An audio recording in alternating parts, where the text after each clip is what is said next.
بسم اللہ الرحمن الرحیم۔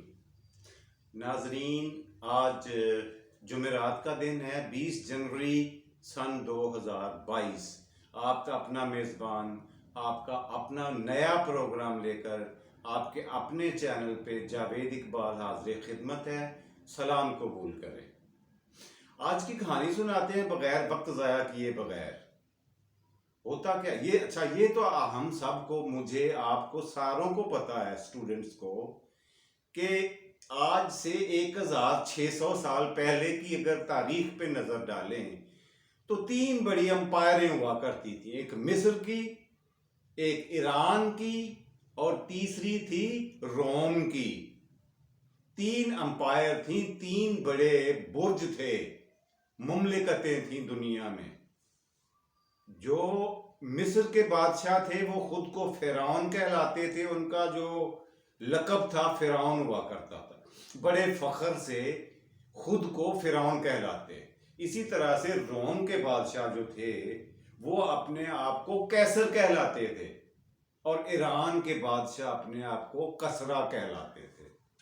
خیر، بات ہم نے کرنی ہے روم کی۔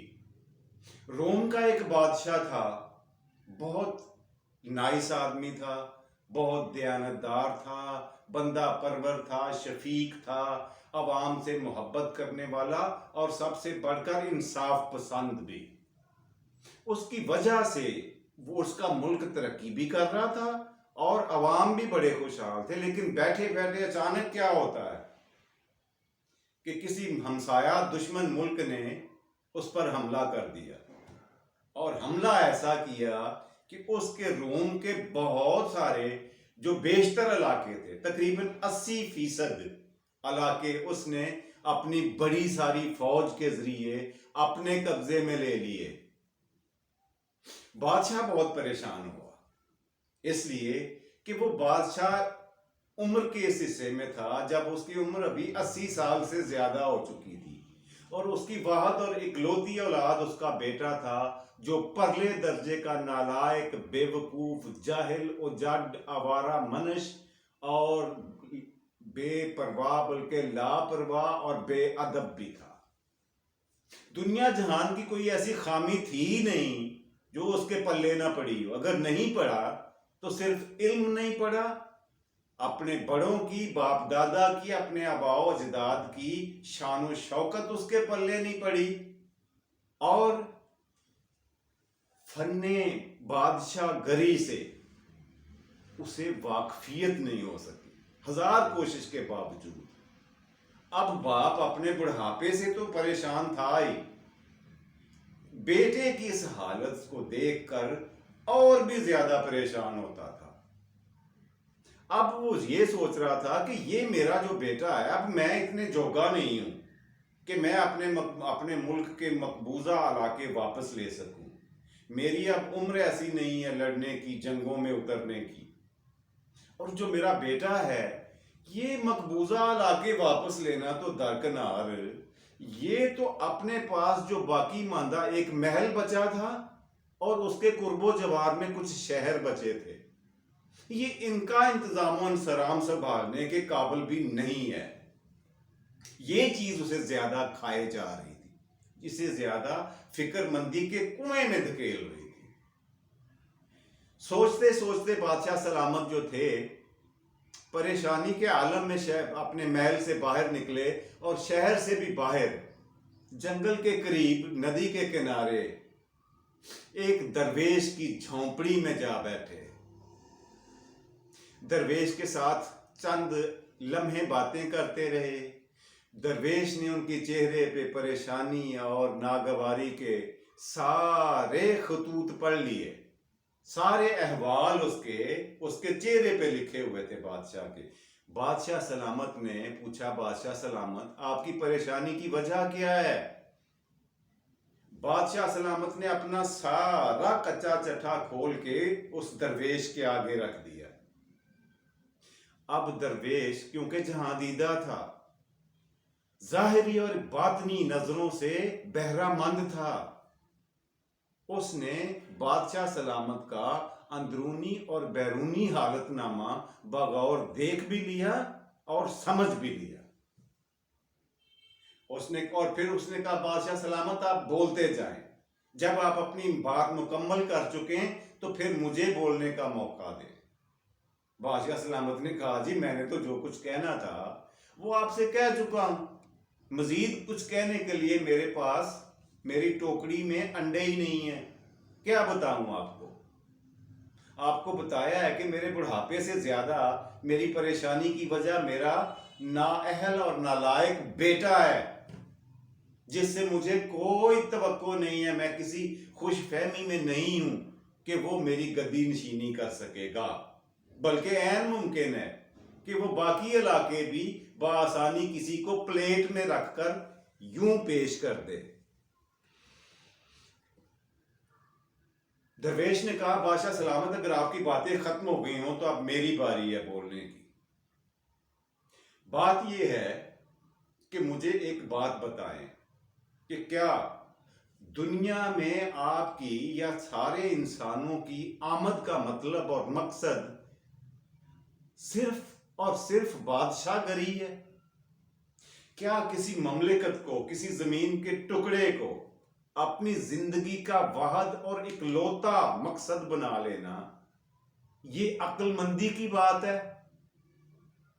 آپ نے نہیں دیکھا کہ آپ کے ہمسائے میں عجم میں کتنے بادشاہوں نے ان گنت بے شمار علاقے اپنے ظلم و بربریت، چنگیزی، جبر اور ناانصافی کے ساتھ ہتھیا لیے، قبضہ کر لیا. پھر جب بھی وہ اس دنیا سے بادشاہ گئے ان کے دونوں ہاتھوں میں کچھ بھی نہیں تھا. تو کیوں نہ آپ عمر کے جس حصے میں ہیں آپ کو اپنے ملک سے زیادہ، مفتوحہ علاقوں سے زیادہ اپنی آخرت کی فکر خدارا اب تو کر لیں. اب تو اس نقطے کو سمجھ جائیں کہ آپ کی زندگی کا اصل مقصد کیا ہوتا ہے دنیا میں آنے کا. اور یاد رکھیں جو بندہ اپنے پیچھے خیر و بھلائی و برکت کے نشانات چھوڑ کے جاتا ہے اللہ کی رحمتیں ہر وقت اس کے اوپر اپنا سایہ کیے رکھتی ہیں. اور جو صرف اور صرف لالچ اور ہرس لے کر دنیا میں آتا ہے اور اسی چکر میں چلا جاتا ہے وہ نامراد ہی ٹھہرتا ہے. اب بادشاہ سلامت بات رہ گئی آپ کے نااہل بیٹے کی، تو اب اس پہ بات کرتے ہیں. بادشاہ سلامت دیکھیں والدین جو ہے نا ان کا کام اپنے بچوں کی حسب استطاعت، اپنی حیثیت کے مطابق، اپنی طاقت کے مطابق بہتر تعلیم اور بہتر تربیت کا بندوبست کرنا ہوتا ہے.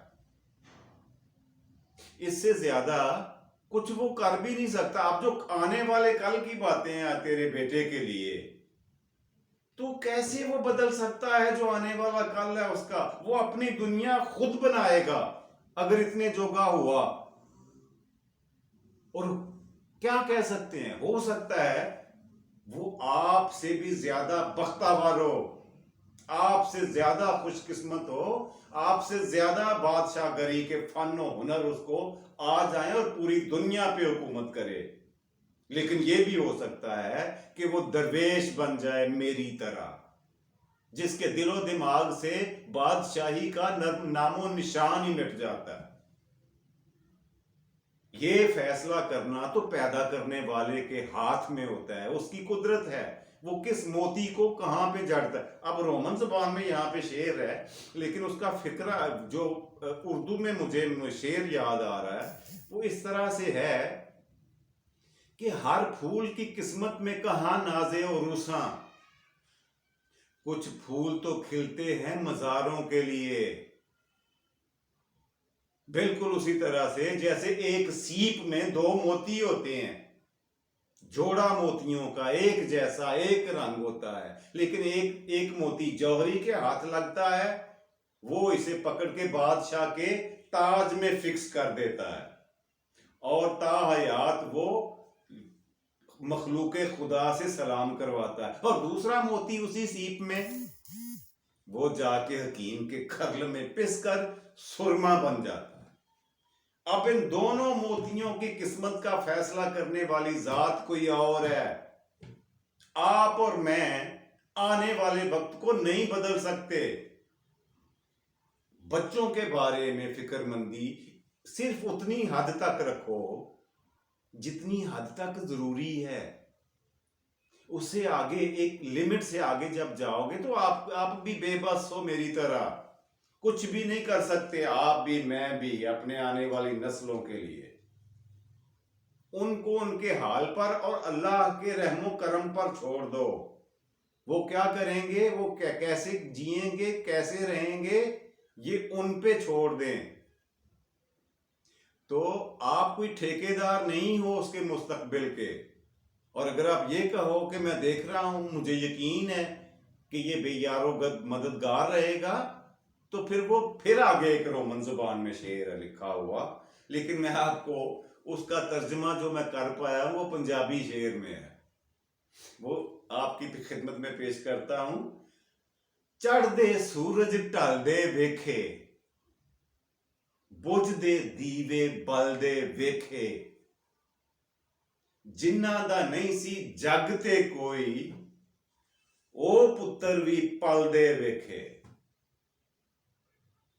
آپ کسی کی قسمت کا، کسی کے مستقبل کا بادشاہ ہونے کے باوجود فیصلہ نہیں کر سکتے۔ Let the time and nature decide what is his future۔ خیر بادشاہ سلامت کا یہ سارا باتیں درویش کی غور سے سنتا رہا، اور یقین جانیے کہ اس کا دل اور دماغ آہستہ آہستہ آہستہ نرم اور ہلکا ہونا شروع ہو گیا۔ اس کے دماغ پہ جو بوجھ تھا، دل پہ جو بوجھ تھا، وہ اترتا گیا۔ اور جب تک وہ واپس اپنے محل میں آیا تو اس کی تمام پریشانیوں کا حل نکل چکا تھا، مل چکا تھا اسے، اور وہ تھا توکل باللہ۔ اللہ پہ توکل کیا، اس نے بھروسہ کیا، اس کا ارادہ پختہ ہو گیا کہ ہوگا وہی جو اللہ چاہے گا۔ جیسے ایک شعر ہے بڑا پیارا سا، ہے تو پرانا، ربائی کی شکل میں ہے، لیکن میں آپ کو پیش کر دیتا ہوں۔ مدعی لاکھ برا چاہے تو کیا ہوتا ہے، وہی ہوتا ہے جو منظور خدا ہوتا ہے، اور کشتیاں سب کی کناروں پہ اتر جاتی ہیں۔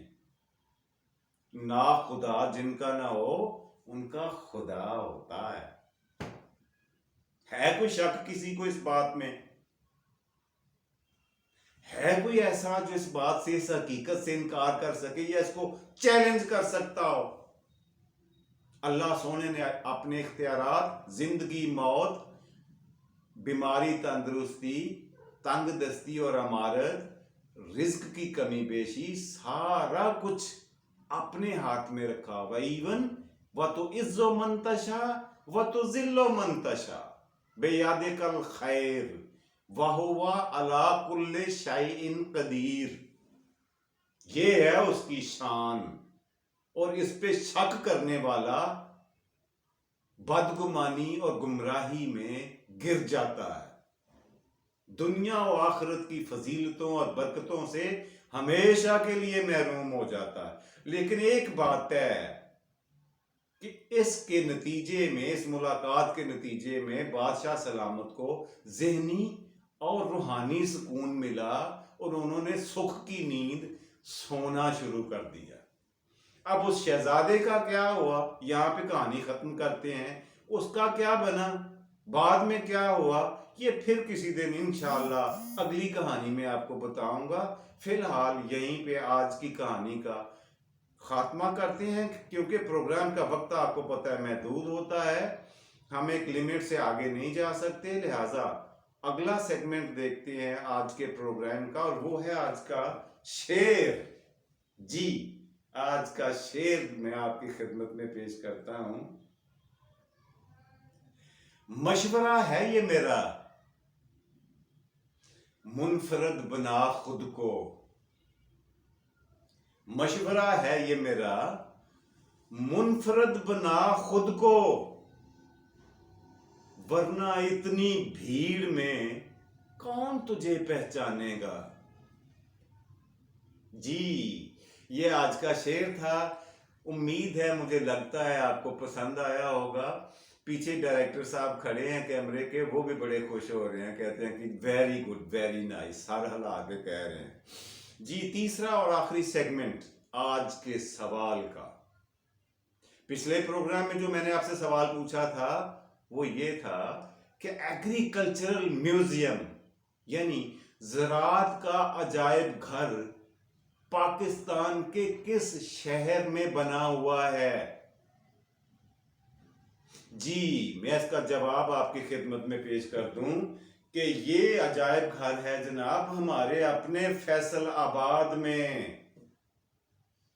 اچھا اگلا سوال جو ہے نا، جو آج میں پیش کرنے جا رہا ہوں، جو آپ کے سامنے رکھنے جا رہا ہوں، وہ بہت ہی دلچسپ اور بڑا انٹرسٹنگ ہے، بڑا ہی پسند آئے گا آپ کو، غور سے سنیں۔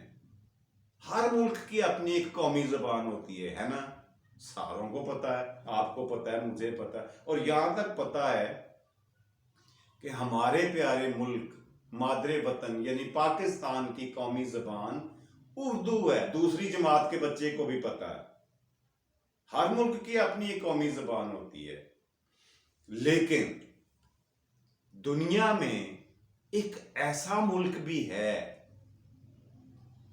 جس کی ایک نہیں، دو نہیں، چار نہیں، 10 نہیں، 11 قومی زبانیں ہیں۔ 11 قومی زبانوں کو سرکاری زبانیں قرار دیا گیا ہے۔ جی ہاں ایسا ہے، اور آپ سب نے یہ بتانا ہے کہ اس ملک کا نام کیا ہے۔ جی اگر آپ کو نہیں سمجھ آئی ہو تو پروگرام کو یا اس ویڈیو کو ریورس کر کے دیکھ سکتے ہیں۔ کسی شعر کی، کسی مصرے کی، کسی کہانی کے مسئلے کی آپ کو کسی نکر سے سمجھ نہ آئے تو کمنٹس میں لکھ دیا کریں، میں آپ کو اگلے دن اس کی وضاحت پیش کر دیا کروں گا۔ آج کا پروگرام ختم کرتے ہیں، مجھے اپنے میزبان کو اپنی دعاؤں میں یاد رکھیے گا، خوش رہیں، خوش رکھیں، اپنا اور اپنے پیاروں کا بہت سارا خیال رکھیں۔ اللہ نگہبان۔